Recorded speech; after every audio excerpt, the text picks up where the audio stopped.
Շատ խոսվեց եկեղեցու հետ կապված իրադրության մասին։ Այո, փորձ են անում ներկայացնել, թե մենք պայքարում ենք եկեղեցու դեմ։ Իրականում մենք կանգնել ենք եկեղեցու սրբության սրբոցը նվիրապետությունը պաշտպանելու դիրքերում։ Մենք այսօր այլ բան չենք անում, քան եկեղեցու 356 թվականի աշտիշատի ժողովով հաստատված նվիրապետությունը պաշտպանելն է։ Աշտիշատի ժողովում սահմանվեց, որ եկեղեցու վերնախավը պետք է լինի կուսակրոն։ Ինչու՞։ Առաջինը դավանաբանական հիմնավորումներով, որովհետև այդ դավանաբանական հիմնավորումներն է, որ եկեղեցու եւ Հիսուս Քրիստոսի եկեղեցու ծառաները, ամենանվիրված եւ հավատարիմ ծառաները պետք է մոռանան անձնական կյանքի մասին, պետք է մոռանան ամուսնության մասին եւ պետք է ամուսնանան եկեղեցու հետ,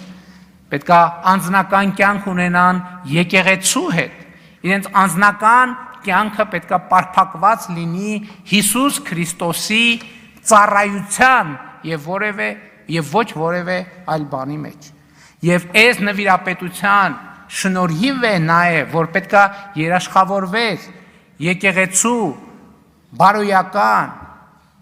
գաղափարախոսական եւ նյութական անվտանգություն այդ թվում, որովհետեւ այս որոշման տրամաբանության մեջ նաեւ այն էր, որ եկեղեցու ունեցվածքի նկատմամբ ուղակի կամ անուղակի ժառանգական իրավունքներ չծագեն, որովհետեւ ամենայն հայոց կաթողիկոսը հայ առաքելական եկեղեցու գույքի տերն է երկրի վրա։ Եթե հայ առաքելական եկեղեցու կաթողիկոսը ունի ժառանգներ, այստեղ անխուսափելիորեն ծագում է ժառանգական իրավունքը։ Կուսակրոնության, նվիրապետության ուխտը, նվիրապետությունը նաև նրա համար է սահմանվել, որ անձնավորված որոշումներ չլինեն եւ դրա եթե ես հատուկ կարդացի կուսակրոնության ուխտագիրը, որտեղ մարդը անձնական բոլոր բաներից, բոլոր այսպես արտոնություններից կամավոր զրկվում է։ Իսկ այսօր մենք հակառակ պատկերն ունենք։ Մոմի գործի բանը, հազար ներողություն ես բառիս համար, մոմի գործի նայողը կաթողիկոսի աղբոր տղան է, կաթողիկոսի չէ, կտրիչ Ներսիսյանի։ Ամենամեծ թեմի առաջնորդը կտրիչ Ներսիսյանի եղբայրն է։ Այն մյուս թեմի առաջնորդը իրա քրոջ որդին է։ Եվ այլն եւ այսպես շարունակ։ Հայ առաքելական եկեղեցին բռնազավթված է մի կլանի կողմից։ Եվ մենք ոչ թե եկեղեցու դեմ ենք պայքարում, մենք պայքարում ենք եկեղեցու արժեքների եւ նվիրապետության համար։ Եվ ես էլի եմ ասում, ես դրան այսօր եւ այս նվիրապետության կառուցվածքն է, որ կուսակրոն քահանաները ղեկավարում են եւ հոգեվոր եւ բարոյական գերիշխող դիրք ունեն ամուսնացյալ քահանաների նկատմամբ։ Բայց այդ մարդիկ, որ չեն կարող մի ամիս առանց ինչպես կնոջ ապրել, իրանք ինչ իրավունքով են ղեկավարում ամուսնացյալ քահանաներին, ովքեր իրենց ուխտը չեն խախտել, ովքեր Աստծու առաջ եւ հանրության առաջ ազնիվ են եւ իրենց ծառայության մեջ առաքինի։ Ով է օրինակ կտրիչ Ներսիսյանին իրավունք տվել հրահանգ տալ ամուսնացյալ քահանային։ Ոնց կարա կուսակրոնության ուխտը խախտած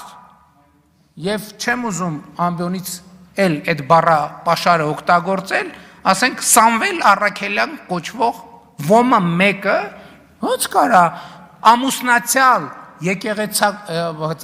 քահանաներին Խաչատրյան ներողություն Սամվել Խաչատրյան ամուսնացյալ քահանաներին հրաման տա եւ նրանց նկատմամբ գերակա դիրք զբաղեցնի ոնց կարա դա անարգանք է բոլոր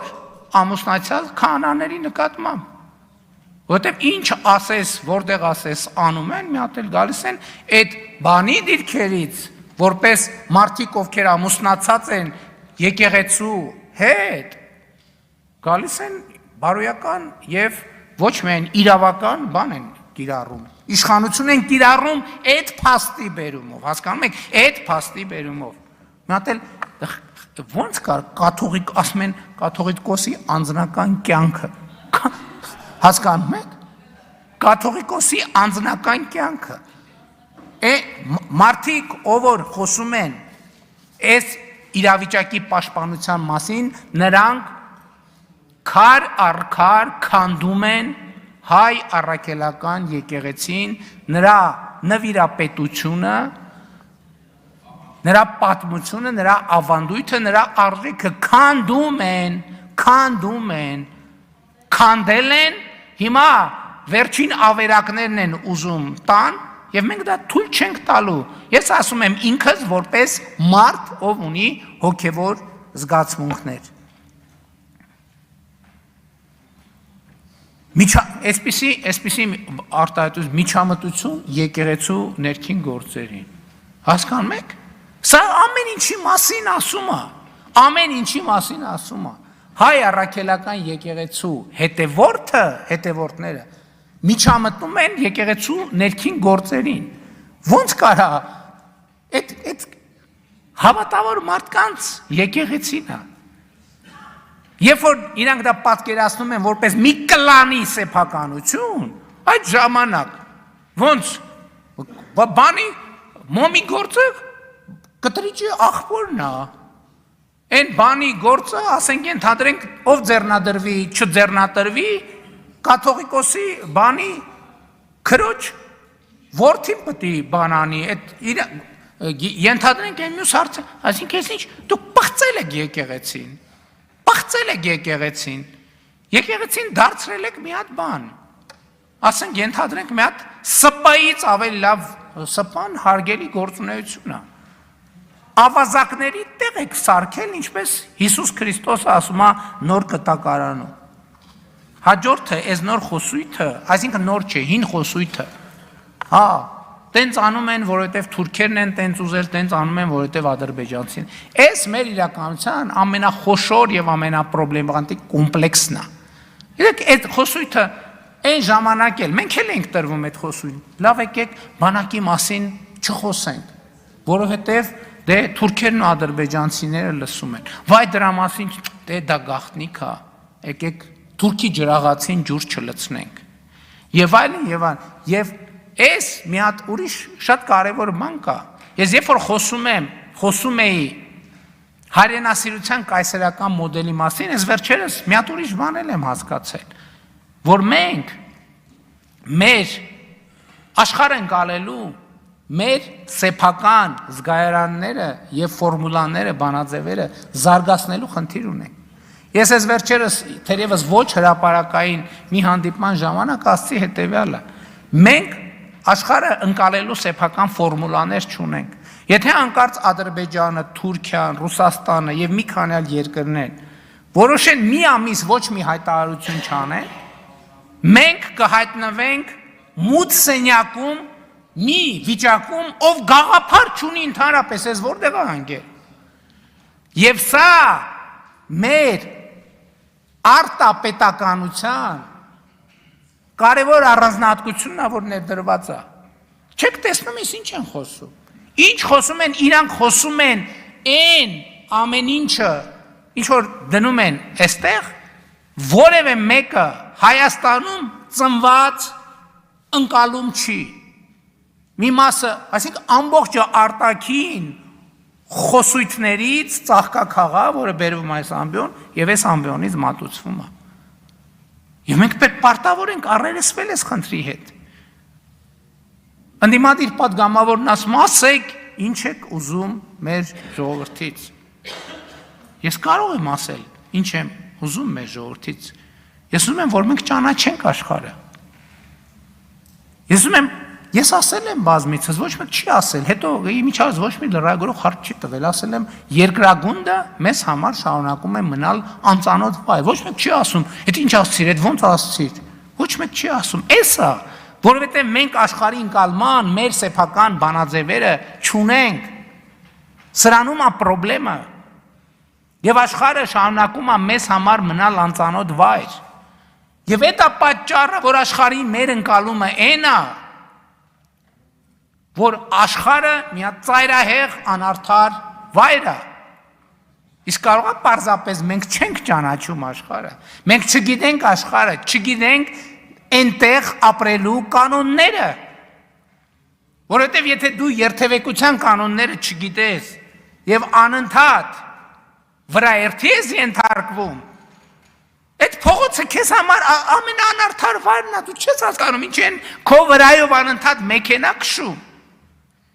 Եվ ասում ես, այս ինչ անարդար տեղ եմ ես ընկել, Աստված, ուր ես նայում Աստված, ով երթևեկության անարդարություն, թող որ ես թքեմ քո բաց ճակատին, որովհետև դու չգիտես, որ դու հայտնվել ես մի տեղ, որտեղ որոշակի կանոններ կան, անցում կա, հոծգիծ կա, լուսացույց կա, եւ պետք է իմանալ այդ կանոնները վրաերթի չենթարկվելու համար։ Մենք ուզում ենք, որ մենք ճանաչենք աշխարհը։ Էլի երկու բան կար ասելու, բայց թերևս դրանց կանդրադառնամ իմ Facebook-յան էջում։ Որովհետև այդ անդրադարձերը չեմ կարծում, թե արժանի են ազգային ժողովի ամբիոնից հնչեցնելու։ Շնորհակալ եմ։ Շնորհակալություն մեծարգո պարոն վարչապետ, հարգելի գործ